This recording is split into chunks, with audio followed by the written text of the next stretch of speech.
Beaucoup de gens se demandent pourquoi on nous impose l'arabe. Quel est l'intérêt pour les dominants de toujours imposer leur langue aux dominés? Il y a beaucoup d'avantages. On sait tous que quelqu'un qui t'impose sa langue te domine, te méprise à la fois. Qui peut respecter quelqu'un qui accepte d'abandonner sa langue, sa culture et adopter sereinement celle des autres? Jambo la famille, je suis Tanoulel et je suis trop contente de vous retrouver pour cette nouvelle chronique. La langue est très importante pour un peuple. Elle véhicule la connaissance, la culture et ou encore la religion.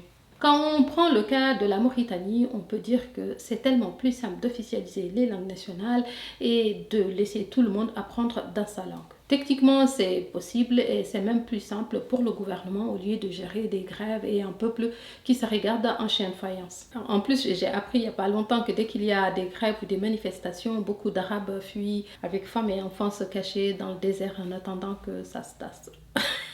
Je sais qu'ils vont venir attraper mon col et faire des rebelles ici.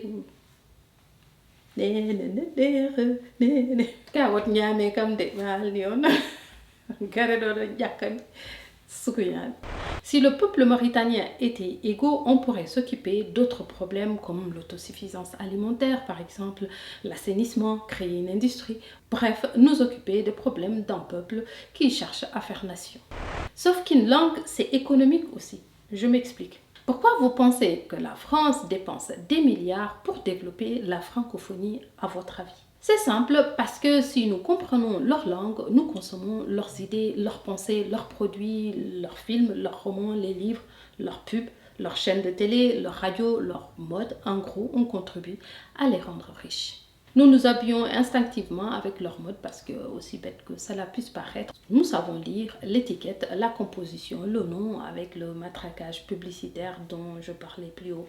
Nous allons voir leurs films en français, nous regardons leurs séries à la télé entre un produit écrit en français et en anglais, le francophone va vers ce qu'il comprend.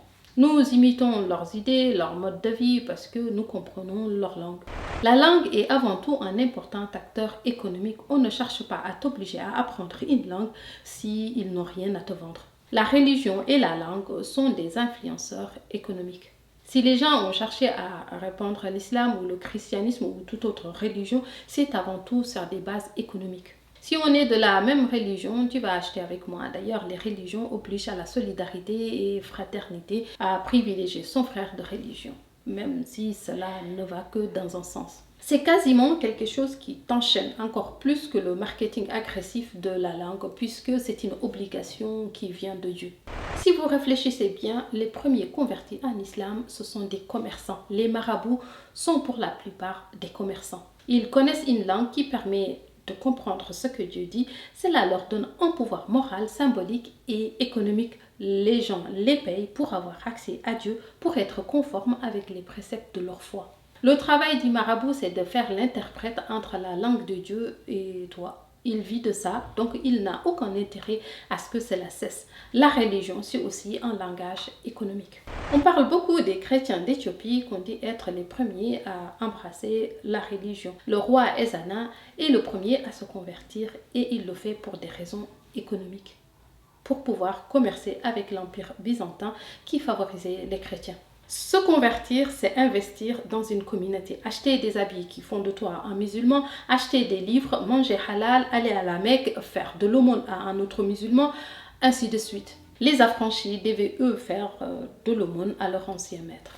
La tendresse de ça. Il y a le mariage, le baptême, tout ce qui tourne autour de l'érotisme, par exemple dans le couple, l'encens, le Coran, que vous achetez, votre temps de cerveau disponible et consacré, que vous le vouliez ou non, à la compréhension et à l'étude d'une langue et d'une culture étrangère au détriment de la vôtre. La plupart des noirs musulmans ne savent pas comment on dit Dieu dans leur propre langue. Puis ils sont persuadés que la spiritualité africaine consiste à créer une statuette et dire voilà, ça c'est mon Dieu. Mais vous savez pourquoi? Parce que c'est ce que la culture musulmane décrit des anciens arabes, donc ils ont plaqué sur eux-mêmes. Et ça, ils l'ont lu dans des livres arabes.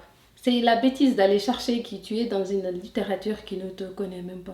On n'achète plus les pagnes tissées, on ne fait plus de tissus, on ne fait plus les tresses.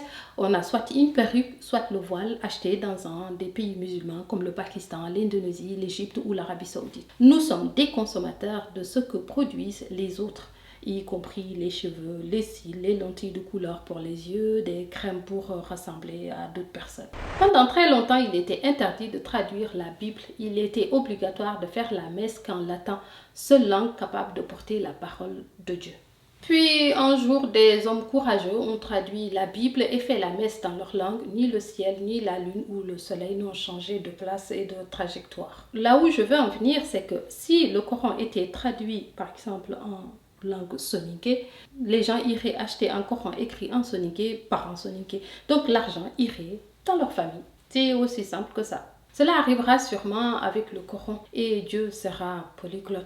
Donc revenons à notre introduction de départ sur l'obsession de l'arabisation de la Mauritanie. En Mauritanie, les principaux défenseurs de l'arabisation sont influencés par des doctrines venues des pays arabes. Et ces gens n'ont jamais eu un imaginaire ancré dans cette terre. Un petit rappel historique. Les Arabes de Mauritanie, les Hassan, sont une poignée de Banu Hassan, une branche des Banu Makil. Parenthèse, les Banu Makil sont des brigands qui racketaient les voyageurs qui se rendaient à la Mecque. Pour sécuriser la route du business du pèlerinage, oui, c'est une question économique aussi. Le pèlerinage rapporte des sommes colossales aux pays concernés. C'est la deuxième source de revenus de l'Arabie Saoudite après le pétrole. Il y a eu plusieurs guerres pour le contrôle de la ville de Médine et de la Mecque pour des questions économiques. Évidemment, même si on dit que c'est pour la sainteté de sa ville, il ne protège pas pareil Jérusalem, mais bref. Donc pour sécuriser la route du pèlerinage et pérenniser leurs profits, les Fatimides, qui sont les descendants du prophète, eurent la bonne idée au XIe siècle, après avoir conquis l'Égypte, de déverser ses brigands Banu Makil en Afrique du Nord. Fermons la parenthèse. L'élite qui défend l'arabisation sont des baassistes qui ont été chercher des doctrines politiques hors du continent, des idéologies racistes du Moyen-Orient où des peuples noirs ont été éliminés physiquement par le métissage ou par la castration. C'est pour cela que les Arabes vont systématiquement lier l'obligation ou la justification d'imposer la langue arabe par la religion. Je dirais même que c'est le somnifère avec lequel on endort les Noirs pour les acculturer. Ils vont jusqu'à dire que l'arabe est le verbe de Dieu. Nos langues sont des compléments d'objets indirects. Je pose la question s'il y a un ouléma parmi vous, dites-le moi. Donc cette élite arabe est utilisée pour forcer les Arabes à parler arabe, à adopter une culture, non pas pour des questions religieuses, mais pour des questions économiques. Nous sommes un marché. L'arabe et la religion sont des soft power des pays arabes et nos petits présidents sont là pour faire les intermédiaires. Cela crée une espèce de proximité, une solidarité imaginaire pour nous endormir. Si vous comprenez le business qu'il y a autour des religions, vous savez pourquoi chacun se presse d'enfoncer sa langue dans nos gorges. Une langue, au-delà de véhiculer un savoir, une idéologie, une manière de voir le monde, c'est un acteur économique majeur et tout le monde se sert de ça contre nous. Voilà, n'hésitez pas à vous abonner si ce n'est pas le cas et puis liker, commenter pour me dire votre avis sur la question ou apporter un complément. Et je vous dis à bientôt.